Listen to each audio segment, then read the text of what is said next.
Good evening, everybody. Welcome to the lecture entitled Aquinas in the Orthodox Tradition. Our distinguished speaker today is Professor Marcus Plested, that comes to us from the Marquette University. Today's lecture is sponsored by the Center for Catholic Studies, by the Department of Theology, and by the Aquinas Chair in the Theology Department. My name is Paul Gavriluk, and I teach in the Theology Department, as some of you would know. I would like to say a few words by way of introduction of our distinguished speaker today. Professor Plested hails from the Great Britain, where he was born in London and subsequently educated at Oxford. He read both his bachelor's, master's, and subsequently his doctorate in theology at the University of Oxford. He studied at the feet of a renowned Orthodox theologian and church leader, Archbishop Kallistos Ware. Those of you who have had university expositions and introductions to the Orthodox Church are undoubtedly familiar with at least one of the books of Bishop Kallistos. Professor Plested subsequently took a number of important posts at the University of Cambridge, including the directorship of the Center for Orthodox Studies at the University of Cambridge.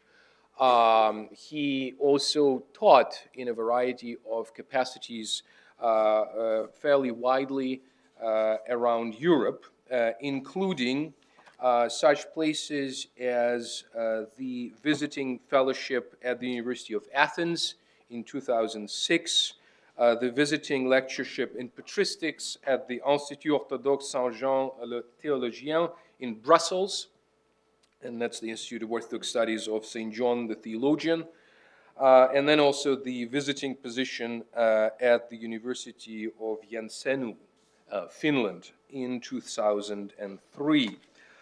Professor Plested is the author of numerous works on Orthodox historical theology and is the author of two important studies. The first book was published in 2012 by Oxford University, in 2004 by Oxford University Press, and the title of the book is The Macarian Legacy, The Place of Macarius Simeon in the Eastern Christian Tradition. The figure of Macarius has been somewhat elusive, and in fact, Professor Plested's study is the first comprehensive study of not only the theology of Macarius, but also of Macarius's impact and legacy. So in this work, as in his subsequent works, Professor Plested has certainly been a pioneer.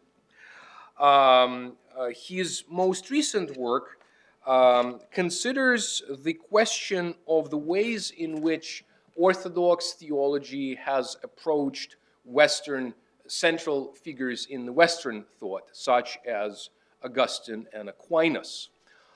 It would not be an exaggeration to say that the figure of Aquinas usually stands for everything that is wrong with theology and with the West in general in Orthodox theology. Now, that has been the dominant pattern of interpretation, and this is the pattern of interpretation that Professor Plested is going to challenge today. Please join me in welcoming Professor Plested.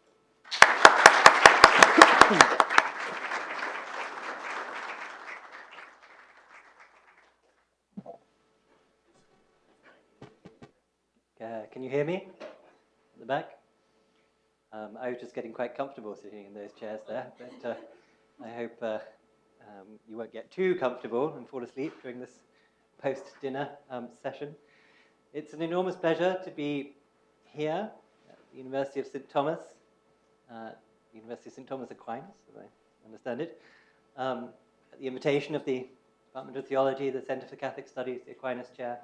It's my first trip to this part of the world, and I'm delighted to be able to speak to you today about the figure of Thomas Aquinas in the Orthodox Christian world. And I'm going to begin by taking you back in time to the 12th of December, 1452, to Constantinople, the great church of the Holy Wisdom, Hagia Sophia, in Constantinople. These were dark days for the Byzantine Empire. Little remained of the Byzantine Empire, apart from the city of Constantinople itself, held in a stranglehold by the Turks. It seemed inevitable that the city would fall sooner or later, despite its great walls. For one thing, the Byzantines were lacking the men to man the walls. And in desperation, the emperor, the last emperor of Rome, the Byzantines never called themselves Byzantines, you know this, they're always Romans, and living in New Rome, which is Constantinople. The Byzantines, desperate for help even from the wicked West, with all its theological errors, in a sort of last-ditch attempt, on the 12th of December, 1452, formally proclaimed the union that had been established, at least on a formal level, between the Orthodox and Roman Catholic churches at the Council of Ferrara, Florence, in 1438-9. So although it was ratified officially at the time, it was only proclaimed in Constantinople at the end of 1452. So on the 12th of December, there's a concelebration in the great church of the Holy Wisdom, and there are large chunks of the population who regard this as a craven capitulation to Rome, based on the slender hope of getting some substantial military support to hold back the Turks and to hold back the almost inevitable taking of the city. And it must be remembered that in Byzantium there were vast troughs of loathing of the Latins. The Latin occupation of Constantinople between 1204 and 1261 was a vivid and living memory, as was the forced unionist policy of Emperor Michael VIII, the emperor who recaptured Constantinople from the Latins. The Latins had a stranglehold on the trade of the much diminished empire, and, as I say, were not, for the most part, seen as particularly desirable persons.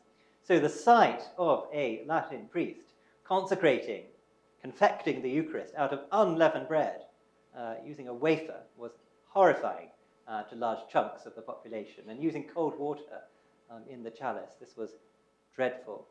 And shocked by the enormity of unleavened bread on the altar of the great church of Holy Sophia, Hagia Sophia, a large chunk of the populace went to the acknowledged leader of the anti-unionist party, the party that was standing up against any compromise with the wicked West, any sort of concelebration, even if it were to be to get some military help for the embattled city.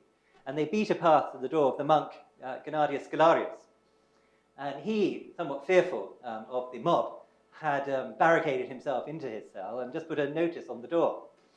And that notice on the door read, "O unhappy Romans," i.e. the Byzantines, Romans, "O unhappy Romans, why have you forsaken the truth?" You know, in allowing this this concelebration, this formal declaration of the union between the Roman Catholic and Orthodox churches. Why have you forsaken the truth?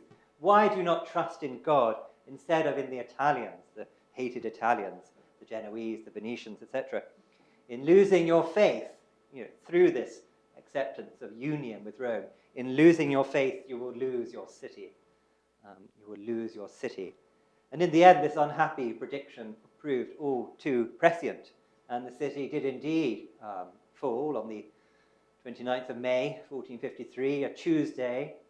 Tuesdays tend to be considered a fairly bad day to do anything in modern Greece, even today. So I'm glad to be here on a Monday rather than a Tuesday. There was some aid from the West forthcoming, but it proved fairly insubstantial in terms of holding back the forces of the Sultan, Mehmed II. And the city, as I say, fell. This capitulation to Rome achieved nothing because Gennadius had prophesied. And there was great chaos that followed. The city was sacked and looted. for 3 days. Gennadius himself, he's been taken into captivity. He has a tremendously difficult time, wandering here and there in an effective state of servitude.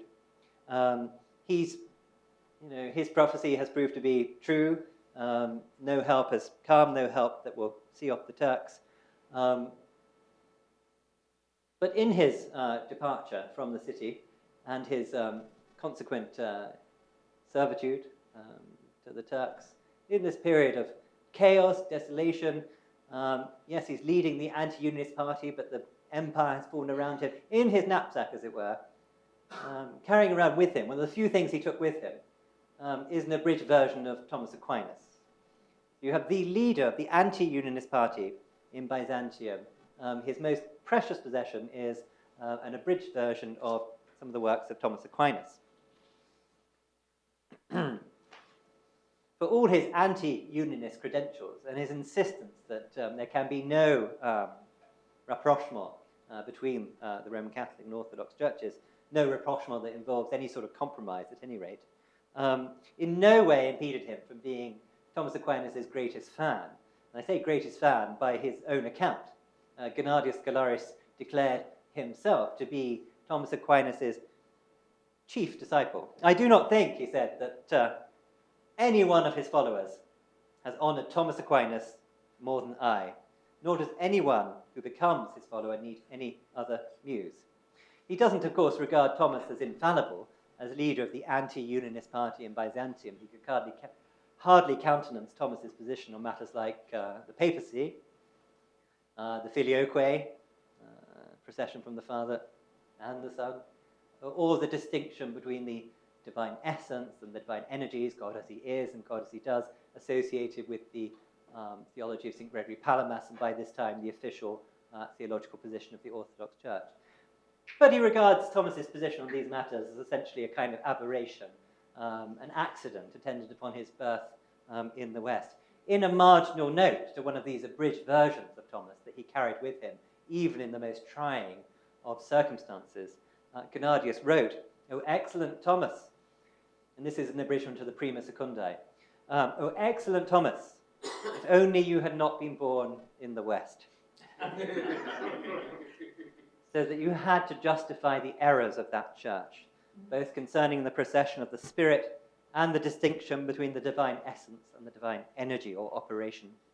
Then you would have been as infallible in theological matters as you are in this treatise on ethics. As I say, he's working on the Prima Secundae there. But to understand how Thomas could be both so admired,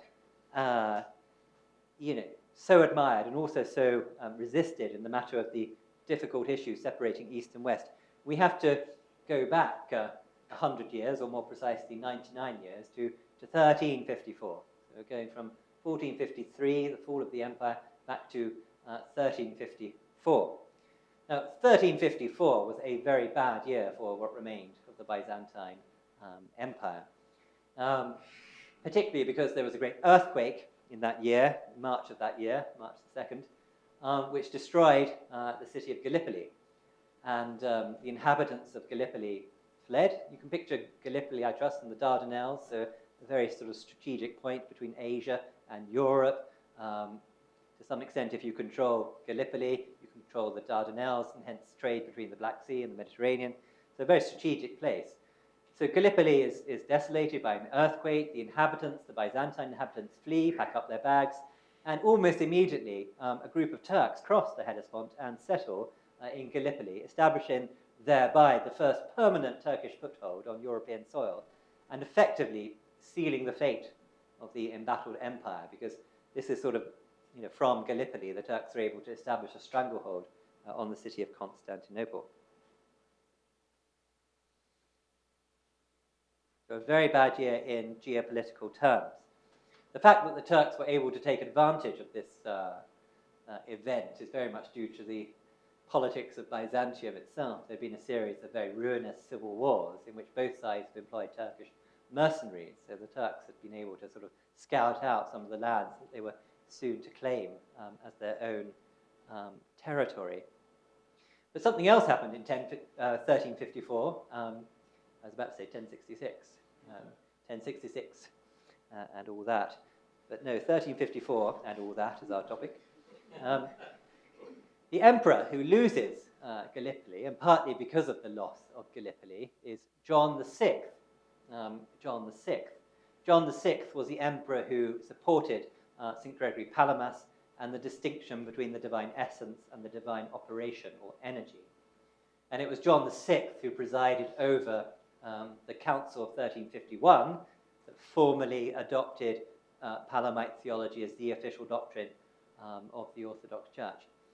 In a strange sort of quirk of fate, John VI is succeeded, not as you might expect by John VII, but by John V, because he had superseded his nephew for a time.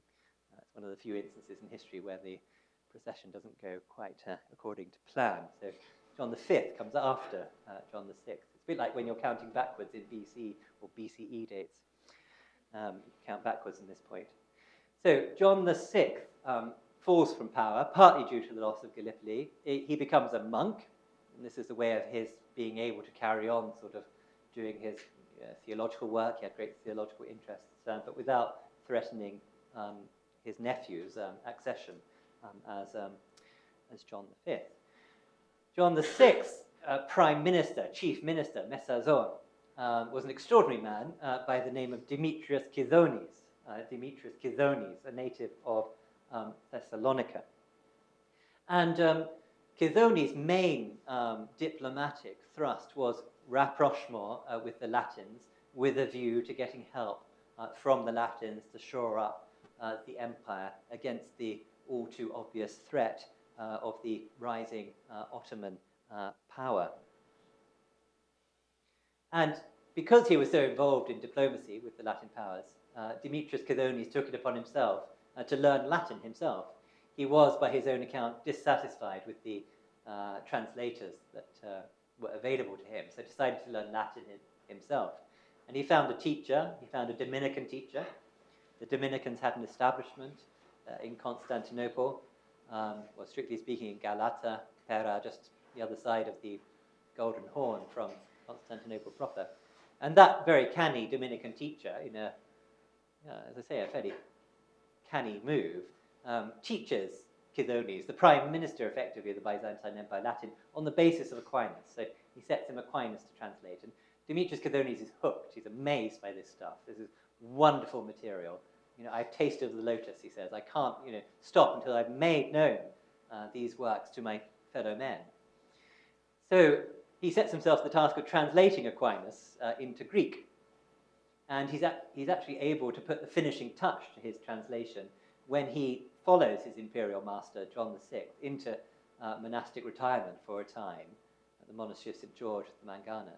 And in fact, his manuscript gives us 24th of December, 1354, as the precise date on which he finished his translation of the Summa Contra Gentiles. So in a way, the fall from power actually gave him a bit of time to finish off his translation work. And if you think I'm being quite detailed and giving you the date, in fact, it was at 3 o'clock in the afternoon that he finished the translation. He actually writes this in Latin, using the Anno Domini dating system, which was quite unusual in Byzantium at the time. So this is 1354. We have a full translation of one of Aquinas' major works, the Summa Contra Gentiles, translated into Greek as Kata Elinon, which could be translated, but it would be a mistranslation as against the Greeks. But of course, Kata Elinon means against the pagans, so it's a way of rendering Gentiles as pagans. The Byzantines, for the most part, quite apart from not referring to themselves as Byzantines, they also, for the most part, didn't regard themselves as Hellenes or Greeks. So to translate it Kata Elinon would not necessarily be taken as a dig against the Greeks. Writing to one of his disciples, Demetrius sets out his reasons for admiring Aquinas. The treasury of divine ideas in this man is really great, he says, and you won't find any difficult question in the dogmas of the faith which he in his treatises does not either investigate in itself or demonstrate in his other questions and answers. And it's his theological method that seems to attract Aquinas attract Cydones most particularly. Demetrius finds it astonishing that Thomas gives the arguments opposed to the questions as if they were spoken by opponents, and after resolving them in no ordinary way, he says, but so that they have no effectiveness left, then he binds fast the object of inquiry with proofs from all sides, using evidence from Scripture, which takes precedence in all his works, and also using proofs from reasoning and from philosophy, in order that we might thus abound in strong proofs of the faith. And I think Cydones certainly appreciated the value of Aquinas for, in the context of resistance to the forces of Islam. And this is perhaps why he chose the Summa Contra Gentiles as the first work to translate. He went on to translate much of the Summa Theologiae, assisted to some extent by his brother, Prochorus Cydones, about whom we'll hear more, and another of other works by Aquinas and other Latin writers. He's not so interested in Aquinas' specifically philosophical works. Then again, he has no doubts whatsoever in general about the superiority of theology over philosophy. And Cydones thinks it quite self-evident that if Aquinas were to have debated with Aristotle and Plato, he would have persuaded them to leave the academy and join the church. The translations are fascinating in themselves. They're done with a great deal of care. And they're also, to some extent, an improvement on the original, because, of course, Cydones had Aristotle in the original Greek, which Aquinas, for the most part, didn't have such ready access to. So in some senses, it's an improved translation, insofar as the references to Aristotle are more accurate. Note that in Byzantium, there was never a kind of loss of classical culture, a loss of Aristotle or Plato. No need to kind of recover it. But we have, on the contrary, an unbroken tradition of Aristotelian scholarship, of which Cydones is a part. In terms of theology, Cydones finds little to criticize in Thomas, even on the matter of the filioque, papal claims, and so forth. And indeed, Cydones is himself eventually received into the Roman Catholic Church. Of course, Demetrius was disappointed in his hopes that rapprochement with the West would help save the empire, and ran into a lot of opposition on the ground for his pro-Latin policy. Demetrius rather plaintively asked rhetorically, what closer allies do the Romans have than the Romans? What closer allies do the Romans, brackets Byzantines, have than the Romans, brackets Roman Catholics? But there were few in Byzantium prepared to heed that plaintive cry. But while the diplomatic schemes of Demetrius Cydones had little success, and indeed his own conversion, I think, was somewhat rocky, and he was certainly somewhat perturbed by the schism that opened up in the West in the latter 14th century, but the translations he made unleashed something of great power onto the Byzantine world, and I think one can say that things were never the same again. Now, 1354, and we're still on 1354, we'll get slightly closer to the present day eventually. But yes, 1354, with the loss of Gallipoli, with the translation of Aquinas, a very important year. And in fact, the 1354 has been zeroed in on by a contemporary Greek philosopher and theologian, Christos Yannaras, as really the time when everything went wrong for Greece and for the Orthodox world. The great historical cycle, Yannaras writes, which started in motion in 1354 with Demetrius Cydones as its symbolic marker, seems to be coming to a conclusion in the shape of Greece's absorption by Europe, the final triumph of the pro-Unionists. So 1354, everything started to go wrong. And it's precisely because of the entry of this Western scholastic worldview into the Hellenic world that Yannaras sees as so problematic. And for Yannaras, the whole scholastic tradition, which he regards as foreign to the Orthodox world, the whole scholastic tradition is about man seeking with his individualistic intellect to dominate the reality of the physical world. This stance truly forms the foundation of the entire phenomenon of modern technology, and modern technology is not a good thing in that respect. There's a kind of separation between God and the world, and a kind of desire on the part of humankind to master the creation that's led to all the woes we have today. Okay, and he's not the only person to put forward a similar narrative. There are elements of it in Zosimus Lorenzatos and Philip Sherard, other thinkers of the Greek intellectual scene. But I'm always slightly tickled by the fact that another great thinker of modern Greece, Stelios Ramphos, has reached exactly the opposite conclusion about what went wrong in the 1350s. And for him, it's not 1354 that's the point where everything went wrong for Greece. It's actually 1351.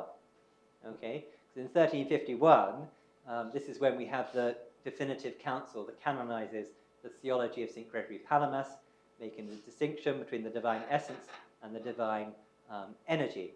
And for Ramphos, this embracing of hesychast theology, monastic theology, distinguishing between the divine essence and the divine energy is a disaster, and it represents the triumph of a world-denying, a body-denying form of Christianity, an anti-rational form of Christianity, an Aristotelian form of Christianity rather than the Neoplatonic form of Christianity, essentially a sundering of the realm of theology from the realm of reason. So in this act, 1351, Orthodoxy has rejected the much more world-affirming, body-affirming, reason-affirming traditions of Western Christianity, as exemplified above all by Aquinas. And Ramphos goes on to see all the problems of Greece since 1453 as going back to this Council of 1351, the fall of the city to the Turks, which he attributes to a kind of fatalistic acceptance of the rule of the Sultan over any kind of accommodation with the West, bursts of extremism, neglect of everyday reality, and he writes in the main Greek newspaper, Kathimerini, for example, in response to the riots coming out of the fallout from the financial crisis, 2008 onwards, attributing that that kind of social disturbance to this fracture in the Greek soul, this denial of the world, denial of the body, denial of reason that he associates with 1351. And as I say, it really tickles me that we have two major Greek thinkers here, each picking on a date in the 1350s when everything started going to the dogs. And I often invite people to come up with another date in the 1350s when everything went wrong. Answers on a postcard, please. But you see, in Gennadius, Greece's problem is that it's too Western. For Ramphos, Greece's problem is that it's too Eastern. But in both cases, medieval Western scholasticism, as exemplified by Aquinas, serves as a symbol of that which Greece either most desperately needs or must absolutely categorically reject. And that tendency to hold medieval Western scholasticism in general, and Aquinas in particular, up as the sort of archetypal seedbed of differences between Greek East and Latin West, and this was alluded to in Professor Gavrilouk's introduction, to hold Aquinas and scholasticism up as the archetype of this Western scholasticism, which Greece either needs or must reject, owes a lot, it seems to me, to the theology of the Russian diaspora after the Russian Revolution of 1917. And just to be clear, basically, in the theology of the Russian diaspora, Aquinas is a very bad thing, symbolizing everything that is wrong with the West.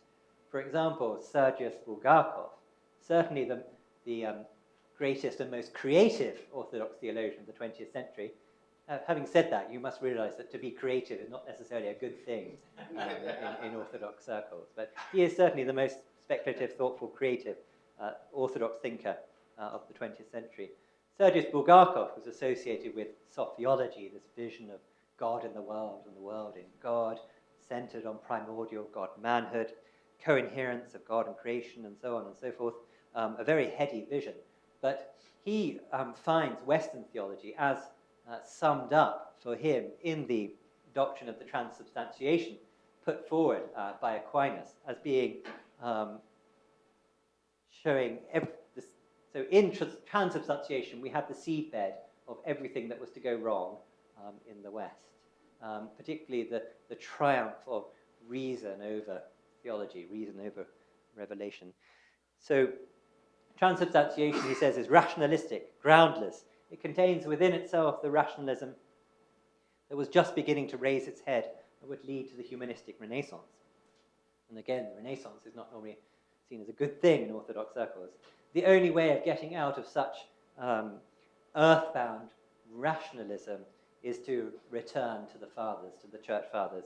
By relying on the patristic doctrine, Bulgakov writes, we can exit the scholastic labyrinth and go out into the open air.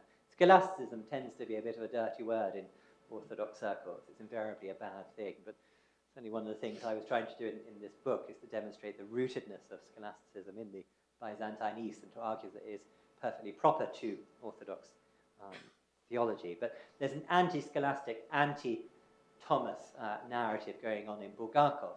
There's also an anti-scholastic, anti-Thomas narrative going on in Vladimir Lossky, another very great figure of the 20th century, known especially as being Bulgakov's nemesis. You know, he produced much of the material that was used in judgments that were made against Bulgakov, opposing his sophiology as a form of Gnosticism. But for Lossky, despite being ostensibly an enemy of Bulgakov in respect of the Sophia, the wisdom question, shares this same anti-Western animus. But for Lossky, it's not so much transubstantiation, but the filioque, the dreaded words "and the Son" added to the creed. It's the filioque that represents everything that's wrong with the West. It's rationalism in particular. And again, it's Aquinas who's the chief villain of the piece. The filioque for Lossky is a rationalization of the mystery of the Trinity, and it's a rationalization that has led inexorably to secularism. For Lossky, Orthodox theology is all about mystical experience. On the other hand, and quite differently, Western scholasticism is all about the reason, and it's about the elevation of the reason above almost everything else. There's no real apophatic theology in the West, no real sense of participation or theosis, deification, no real sense of the mystery at the heart of theology in Western theology. And Aquinas is the chief exponent and chief representative of everything that's deficient about the West. And indeed, Lossky doubts that between the positive, rationalizing approach of the West and the negative, apophatic, mystical approach of the East, there's really any common ground at all. And you'll find similar sentiments in John Meyendorff, who doubting whether you can even apply the same term theology to the respective enterprises of East and West. So for Lossky, as for Bulgakov, it's only a creative return to the fathers that's going to get us out of this sorry Western saga of decline and fall. And this position has become pretty much standard within modern Orthodox theology, at least until recent years. And Aquinas is invariably there at the center of these presentations of everything that's wrong with the West. The archetypal Westerner and the foremost champion of the scholastic method. And, you know, as a kind of flip side to this, it's also become common in modern Orthodox theology to set up St. Gregory Palamas, you know, with his distinction between the essence and the energies, with his theology of deification based on experience, to set Palamas up as a kind of opposite to Aquinas, sort of our answer to Thomas, an archetypal Easterner to hold up against an archetypal Westerner. So there's no doubt, in other words, the prevailing narrative in modern Orthodox thought sets up an opposition between the rationalistic West, represented by Aquinas, and the mystical East, represented by Palamas. I simplify to some extent, but I think there's an essential truth in this being the prevailing narrative. But the real picture is much more complex, much more subtle. And when we look at the Byzantine reaction to Aquinas in particular, and in the first instance, the idea that there's any kind of necessary antagonism or even opposition between Eastern and Western approaches to theology must be seriously reconsidered. And when we look closely at the facts, we find admirers of Aquinas in some very surprising places. I've given you the shining example of Gennadius Scholarius already, and I'll say more about him anon. But we find admirers of Aquinas in anti-unionists, like Gennadius, in supporters of St. Gregory Palamas and opponents of St. Gregory Palamas. And this very complex pattern of the Byzantine reception of Aquinas must cause us to seriously question the idea of theological otherness between East and West. Now, before saying much more about that, let me say a few things about Aquinas himself and his rootedness in the Greek patristic tradition. Some of you will know that Aquinas was greatly devoted to the Greek fathers. He's said to have expressed that he would prefer to have a copy of Chrysostom's commentary on Matthew to the whole city of Paris. Now, whether anyone was actually offering him the city of Paris is a moot question. I don't think it was quite like Henri de Bourbon, Henri de Navarre, when he was being offered the throne of France if he would become a Catholic during the French Wars of Religion, when he famously declared Paris vaut bien Metz, which is sometimes mistranslated Paris is rather a mess.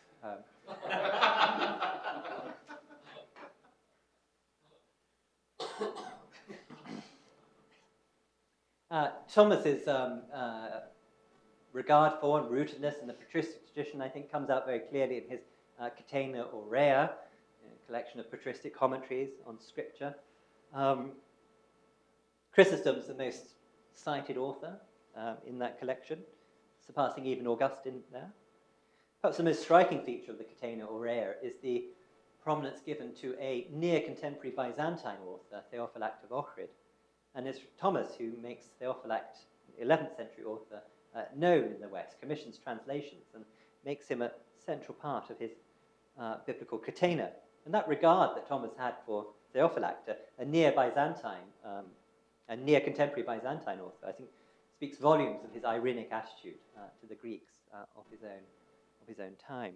In the 1260s, Thomas begins making extensive use of the acts of the ecumenical councils, including the later ecumenical councils.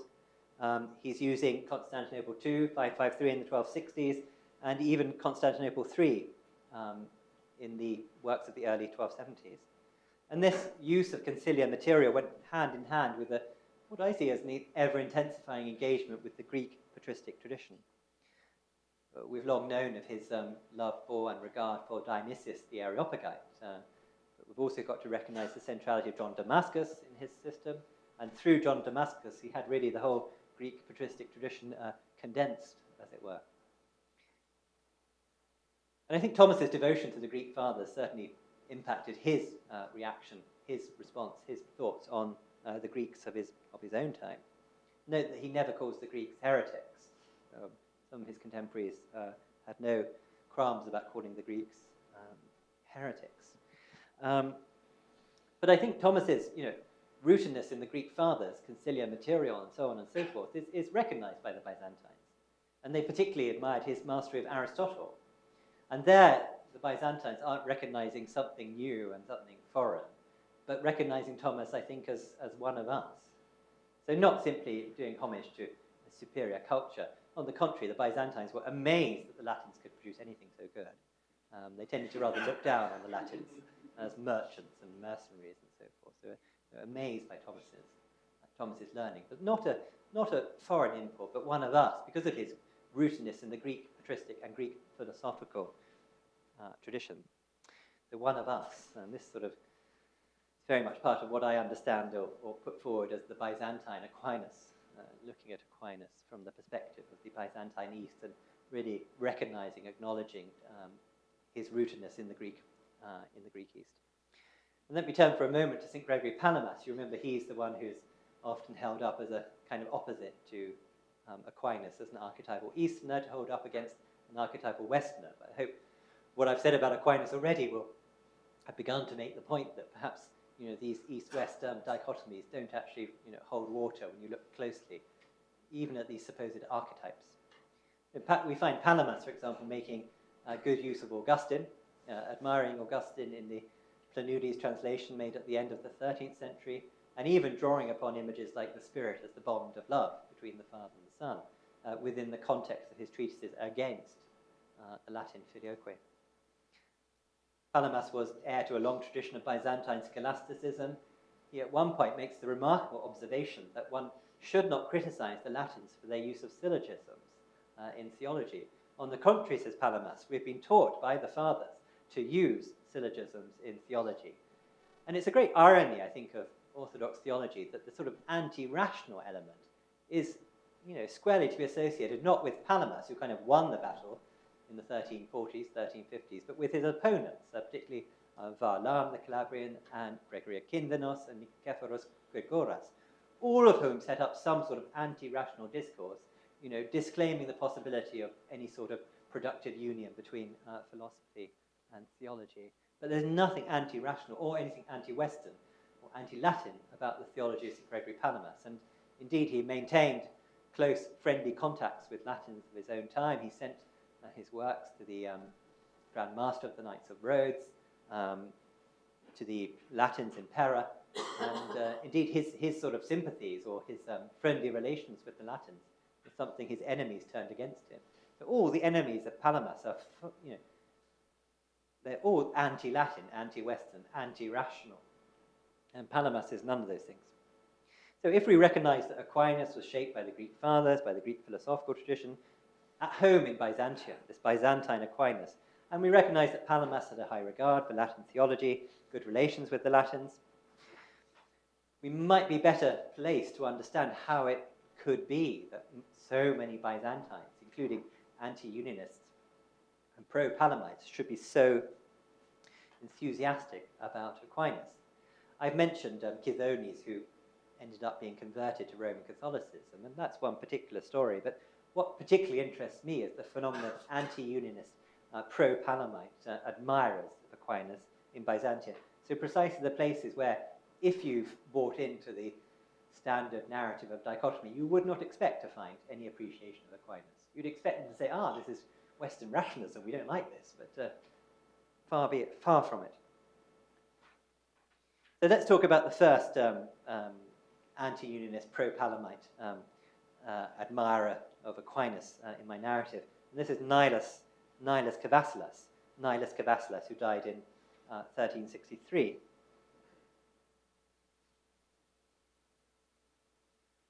So he was a layman much of his life, elected Archbishop of Thessaloniki, 1361, in succession to St. Gregory Palamas. Doesn't write much on Hesychast theology, but was a supporter of Palamas. Main works are directed against the Latins, especially a treatise on the procession of the Spirit. Attacks Aquinas for his position on the Filioque, but also seeks to draw from Aquinas against the Filioque. Now, I won't go into all the details of how he does this, but it's a very intriguing, perhaps unsuccessful, but very intriguing attempt to sort of wrest Thomas away from his own conclusions in support of the Greek position on the Filioque. So Thomas ends up being an opponent of the Filioque for all his ostensible acceptance of the Filioque. So, as I say, not necessarily a kind of successful attempt to manipulate Thomas, but it's intriguing. I mean, the interesting thing, he tries it in the first place. He tries to sort of appropriate Aquinas for the Orthodox cause, even in the matter of the Filioque. It was a tremendously interesting phenomenon. Thomas becomes a kind of fifth column within the Latin encampment on the matter of the Filioque. So Nilus makes use of the translations made by Demetrius Cydones and his brother Prochorus, the Summa Constentiles, the Summa Theologiae, the De Potentia, admires the theological methodology of Thomas and makes use of it to some extent. He calls Thomas the interpreter of the theologians, particularly talking about some of Thomas's interpretation of some Christological material from the 5th century. He admires the way in which Thomas is able to amplify and clarify patristic testimony. So he's seeing Thomas as a kind of voice of the fathers in this respect. As I say, there's a great deal of criticism, but at the same time, the overall approach is one of cautious enthusiasm. Another figure we might mention, another committed Palamite who's deeply enthusiastic about Aquinas, is someone I've mentioned already, Emperor John VI Cantacuzene.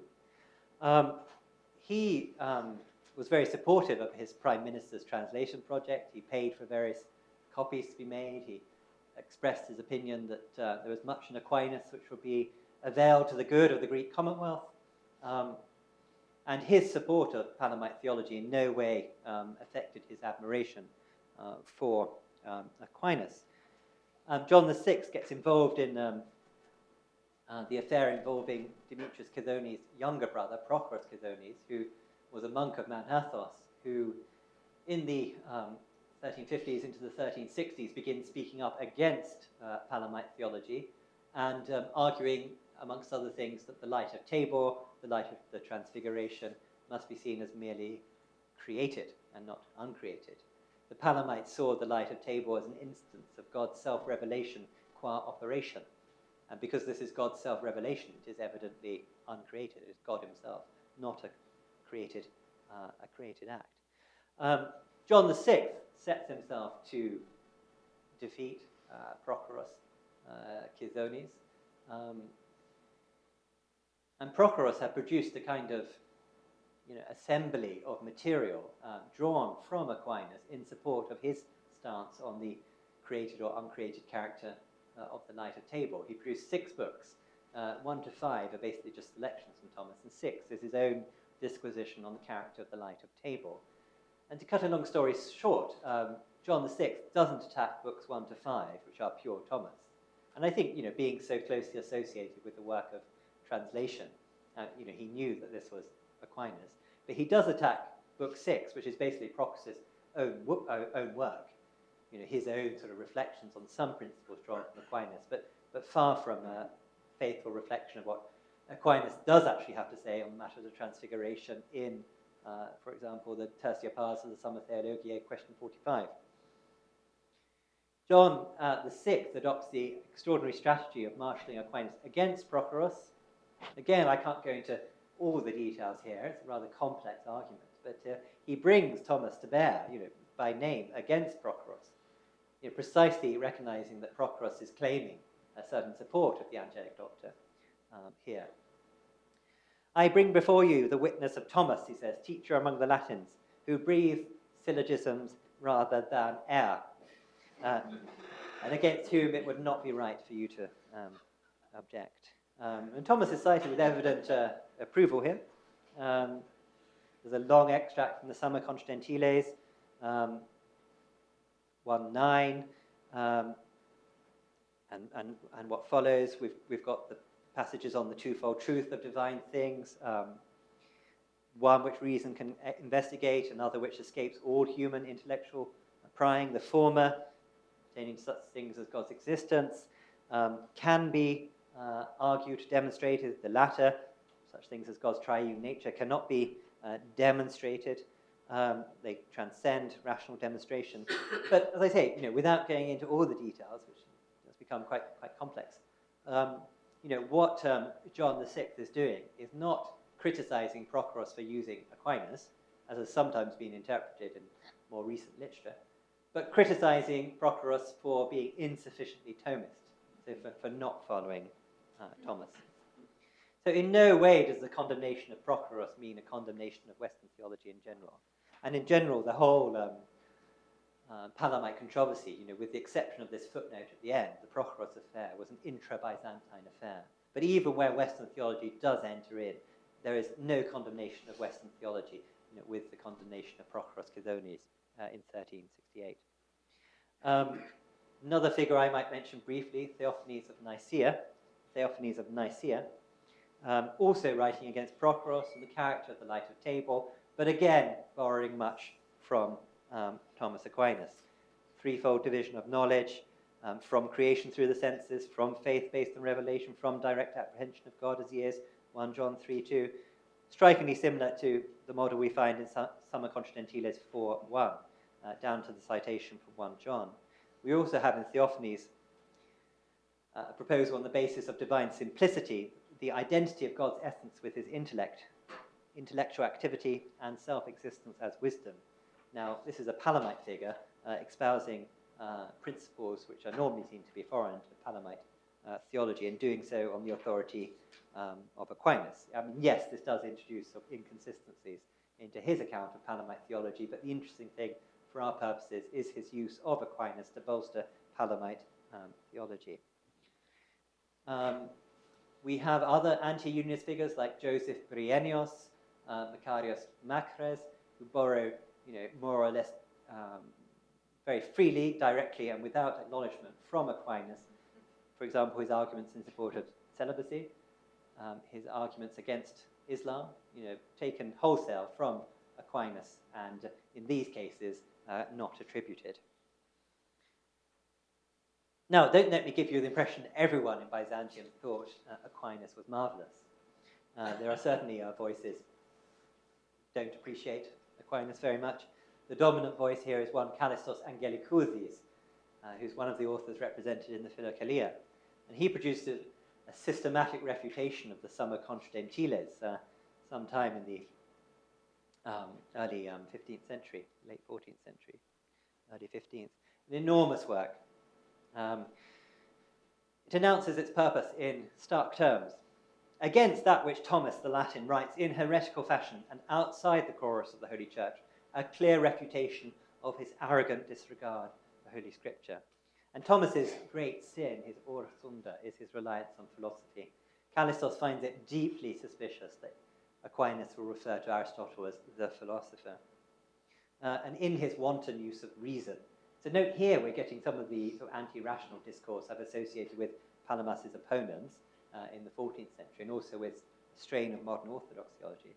It's his use of reason, his reliance on philosophy that's a real problem. He's lapsed into the errors of Arius and Muhammad, says Kallistos. He spares nothing in his critique. The Summa Contra Gentiles, or Kata Elinon, and actually Kallistos does regard that as a dig at the Greeks, is so full of lies and untruths, so beholden to empty, profane wisdom, that it should be recognized directed not against the pagans, but against God's holy church. Outer learning, utterly futile. Outer learning, indeed, has a demonic character. In his love for philosophy, Thomas has fallen prey to the demons. It's not an edifying work, by my estimation, but it does serve as a sign of the deep loathing present in Byzantine society against Latins in general, Latin theology in particular. But I think it really defeats itself in its failure to take Aquinas seriously. This is not the approach of Gregory Palamas or Philotheos Kokkinos, Patriarch of Constantinople, Palamite figure, Nilus Cavasius, we looked at, Theophanes of Nicaea, Mark of Ephesus, who's the leader of the anti-union party at Ferrara, Florence. All of these are well disposed towards Aquinas, given certain limitations and exceptions, and certainly in no way would any of these figures decry the use of reason in its proper place within theological endeavour. So it's an unbalanced work, this work of Kallistos Angelikoudis, and probably not to be lamented that it's long languished in total obscurity. But this sort of instinctive antipathy to the scholastic method is rare in Byzantium, but funnily enough, it's become quite common in recent modern Orthodox theology. Let me say a few words about Gennadius Scholarius again, and then we'll come to a conclusion. So Gennadius regarded himself, as I mentioned, as Thomas's greatest disciple. He was aware that Thomas's authority was somewhat questioned in the West, that he had rivals, particularly amongst the Franciscans, and he singles out Duns Scotus as a rival, but regards Aquinas as having the sort of stamp of approval of the Church, the Roman Church, whereas Franciscans, he says, do not have that stamp of approval. He loves Thomas for his use of Aristotle. Gennadius was a devoted student of Aristotelian philosophy from a young age, learned Latin also from a young age, translated, commented on Aquinas' philosophical works, theological works, always had to sort of play down his Latin sympathies, even during his time as the leader of the party opposed to union with the West. But he never departed from his basic attitude of enthusiasm for Thomas, with some exceptions. This Thomas, he observes, although he was Latin by race and doctrine, and so differs from us in those things which the Roman Church has in recent times regrettably innovated, in other respects he's wise and profitable for those who read him.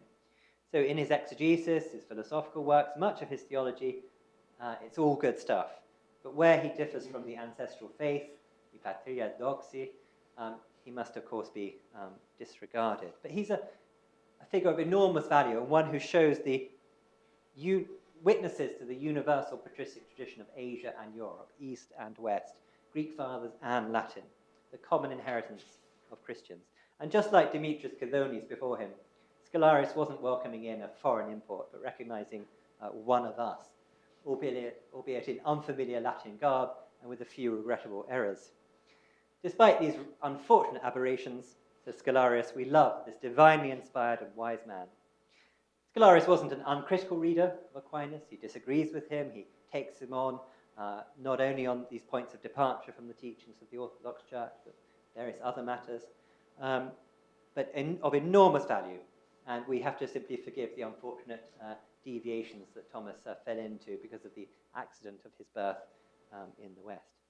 So turning to a conclusion now, the idea that there's an unbridgeable gap between East and West, between scholasticism and orthodoxy, really does not hold. There was no default setting of antipathy to Thomas amongst either Palamites or anti-Unionists. Aquinas, as we've seen, albeit briefly, found admirers among anti-Unionists as well as among Unionists, amongst Palamites as well as amongst anti-Palamites. And the Byzantines who welcomed Thomas in, welcomed him as one of us, but welcomed him in critical fashion. They were capable of a sophisticated reading that involved no doctrinal compromise,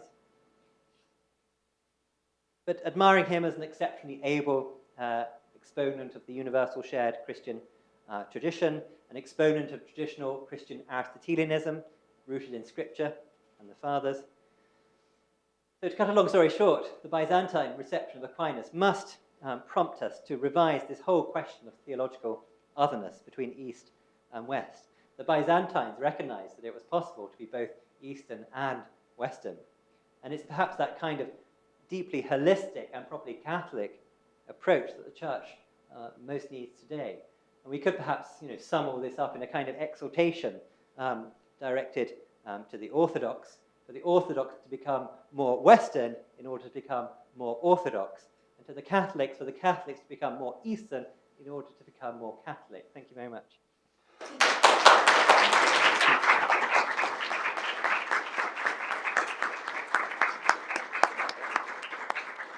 Well, Professor Plested, thank you so much for this magnificent lecture, which I think is truly the gift to both traditions, East and West.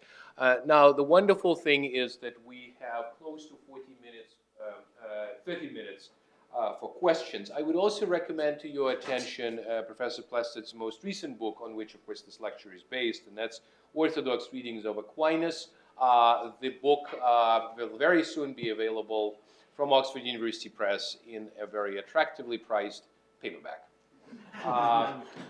So what we would like to do is to record the questions, and so I will do a little bit of running with the microphone.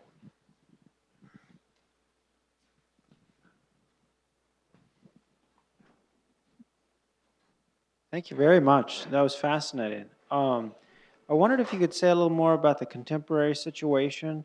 Do you have any sense of what the attitude towards Aquinas, or more broadly Western theology, is in, say, Orthodox seminaries in Russia or Greece?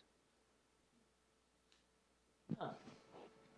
Thank you. It's a very apposite question. I think we are, in the Orthodox theological arena, moving away from the era of opposition that marked Orthodox theology much of the 20th century.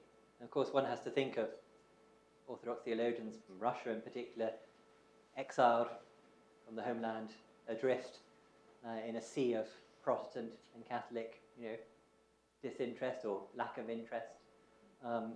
It's striking to me how much that, for example, the Byzantines knew about contemporary Latin theology, but I think it's never been the case that the West has been particularly well informed about Byzantine theology, Orthodox theology. So I think this sort of oppositional theologizing, I mentioned Bulgakov and Losky, this oppositional theologizing was very much about getting orthodoxy noticed in the West. And I think there is some exaggeration in that, and particularly this kind of anti-Western element you find in, as I say, Losky and Bulgakov. Not so much in Florovsky, I would say. But I think now we're moving at a time when Orthodox theology is recognized, to some extent at least, is taken seriously up to a point.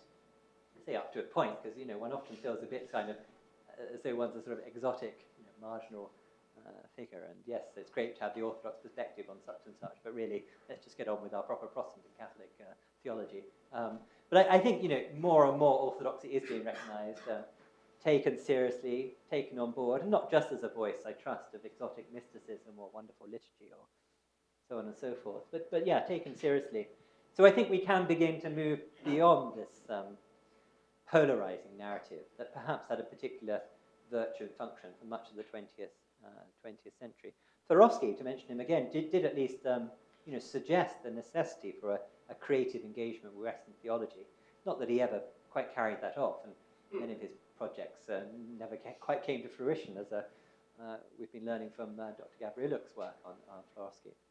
But I think there is a potential now for a constructive engagement. And I think, it seems to me, my remarks at the end were very much geared towards an engagement which involves no kind of diminution of the respective traditions.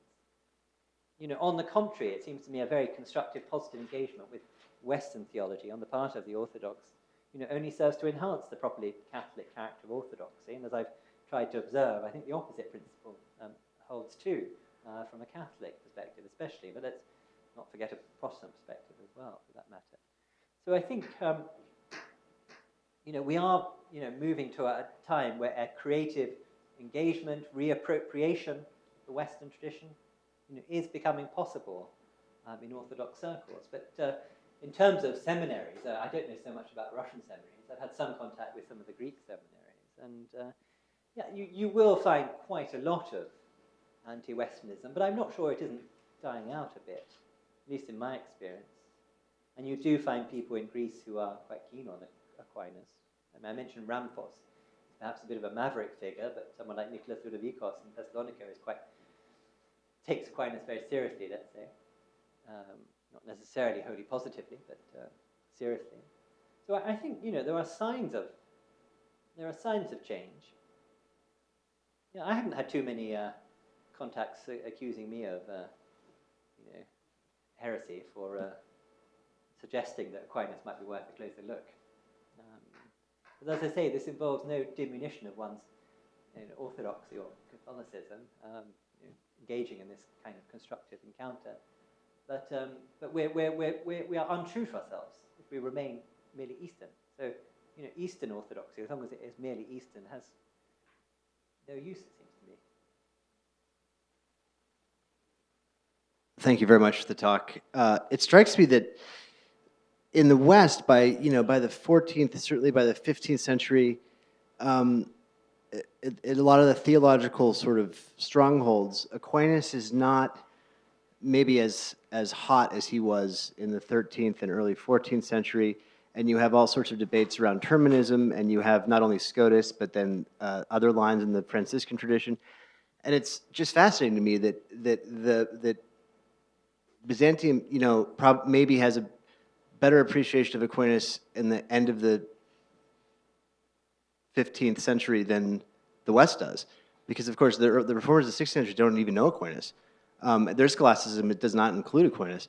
And you mentioned Scotus, but I was wondering, do other figures from the Orthodox world, do they follow later debates in scholasticism? Are they interested in this, or do they stop with Aquinas and Scotus, either because of the reliance on the Greek texts or because of the prestige of Thomas in the official Roman Church? Or could you just say something about that?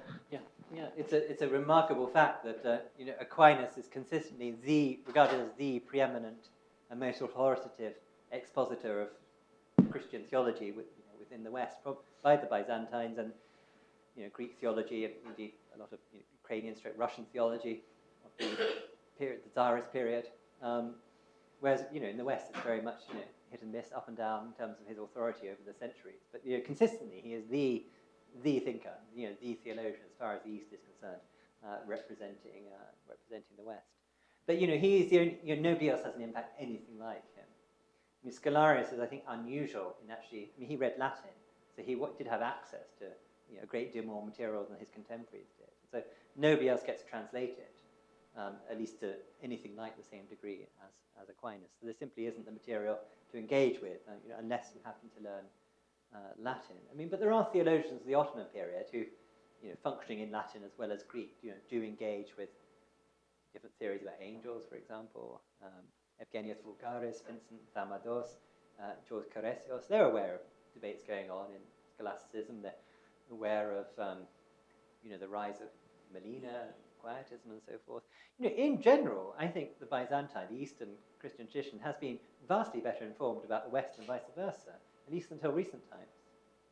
It's really remarkable quite how au fait Gennadius Scholarius is with a whole swathe of theologians, when almost nobody in the West even knows who Palamas was. And if they knew anything, it's just another Greek error to add to the other list of Greek errors. So, it's remarkable, this pattern of reception in the East. Dr. Plested, thank you.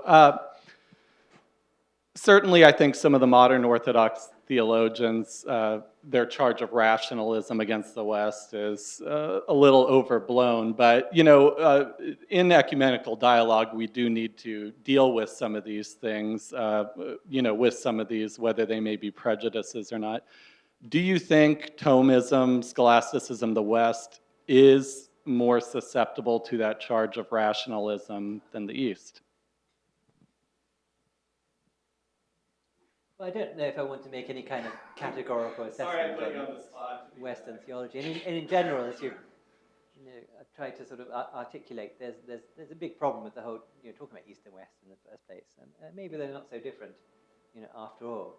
And one of the things I try and do in the book is to show the rootedness of Western scholasticism and Byzantine scholasticism, the whole tradition of Aristotelian commentary, and most obviously, say, the work of John of Damascus and the works of the Christological controversy. The scholasticism is not foreign to the Orthodox tradition.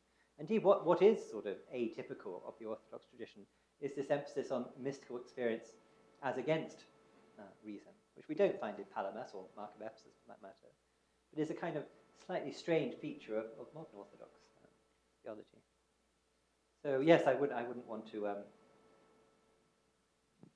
castigate the West for being overly rationalistic. I mean, sure, there are times when you might think things have gone a bit too far in terms of logic dropping or what have you. But if you read some of the Christological debates, if you read John Philoponus or some of Anastasius of Sinai or the Leonti, I mean, the Greeks are, Palamas himself, look at the way in which Palamas defends the essence-energy distinction. You cannot deny that the label is scholastic, it seems to me. So, if there is a problem with the sort of excessive use of logic or reason, then it's a problem we share. Sure. Sorry, I don't want to go back at a speaker, but of course, the charge of rationalism isn't necessarily identifiable with an anti-reason attitude, right? Well, but it does assert that reason's place has been exceeded, and it's a common charge. But in terms of Orthodox discourse, you find it most clearly in the opponents of Palamas in the 14th century, especially Varlam. Varlam, before he got involved in the Palamite controversy, was the chief spokesperson for the Orthodox in dialogue with the Latins. And there are bits and pieces of Aquinas that are introduced to him, and he dismisses these entirely, and even talks about the demonic inspiration of these. And it's, this is reason trespassing where it ought not to go. And so reason trespassing where it ought not to go is rationalism. So yes, this sort of anti-rationalist discourse is, it seems to me, firmly rooted in the anti-Palamite party in Byzantium. The party which were ostensibly condemned as heretics within the Orthodox Church.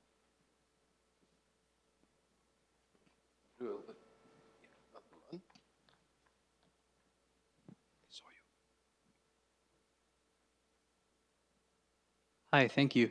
I have a question similar to the previous one, but about where the distrust of syllogism came from.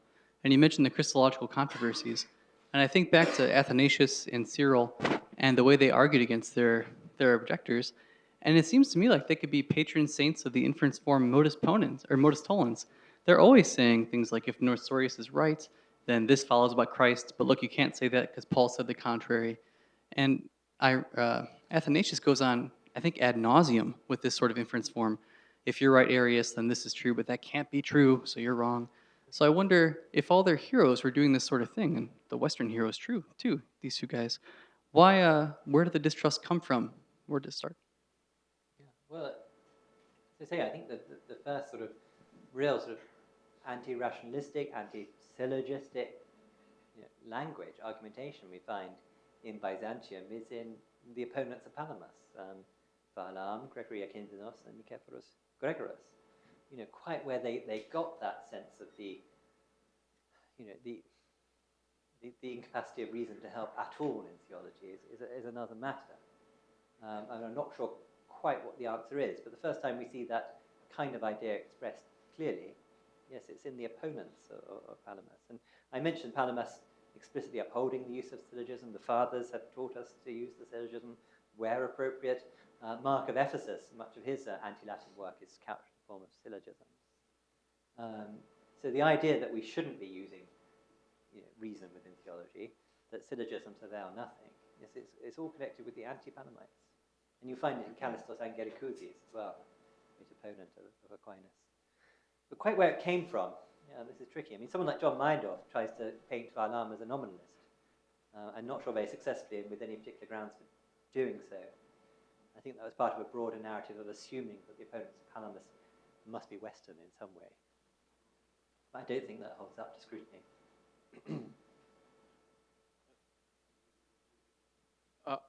I had a question actually that I think may have been addressed earlier about language and the extent or lack of it of the knowledge of Latin. Much of the earlier part of your presentation was focused on the 14th century. Is Latin, and Scholarius is 100 years later. Is Latin at all functional as a learned language among the people that you discussed? Yeah. Well, to know Latin in the last period of Byzantium is a great rarity. So Demetrius Cydones is very rare, Gennadius Scholarius very rare. If you think of the number of people who know Greek in the West at the same time, it's no better, if not worse. So they are exceptions, those who know Latin. For the most part, yes, Latin is not known. I mean, long gone are the days when you could talk in the context of the Roman Empire of our languages, Latin and Greek, and assume that educated persons would be fluent in both. Yeah, those days were long gone in both East and West. Very few people knew Latin in Constantinople in the 13th, 14th, 15th century. I think we could entertain a couple of more questions. Do you happen to know if Aquinas had any interesting reception by other Eastern Christians like the Coptics or Syriac Christians, and if they were influenced maybe by Byzantine or Eastern Orthodox views? Yeah, it's an interesting question. It's one which I pondered, but without actually pursuing. So there may be some interesting things to find in the, still just about ongoing Syriac tradition. But as I say, I've not explored that, or amongst the Armenians. All right, thank you. Anybody else like?